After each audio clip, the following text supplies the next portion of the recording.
There is no mercy in my heart for yet another five-color criminal. Garth is every uncle that has ever tried to tell you about the good old days while simultaneously benefiting from the infinite money glitch that is purchasing property in the 1950s.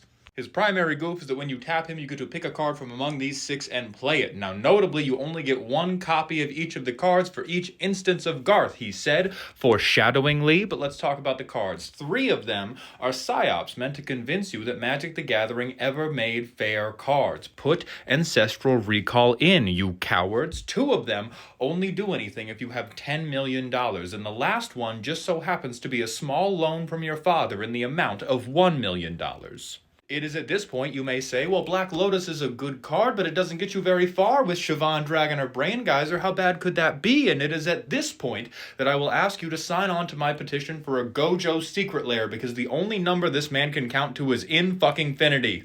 As soon as you have a convenient way to exile Garth and bring him back like the Displacer Kitty, and a way to give his ability haste, congratulations! You have infinite mana. You have infinite all of these cards. You can make an army of infinite dragons. You can draw your whole library. You can deck every other player at instant speed. It's whatever you want. And while I detest infinite combos in general, I do have to give this one points for being realistic. After all, who among us would not become unstoppable with access to the right push? Now, if they're not doing that, I don't know what to tell you, because the only other thing Garth has is the element of surprise. Every other strat he can do himself kind of sucks. And so if somebody comes to you and says, oh, I'm playing Garth, but don't worry, it doesn't have any combos, they're probably buttering you up so that you don't get them when they try to play Prismatic Bridge the next week. Do not fall for it.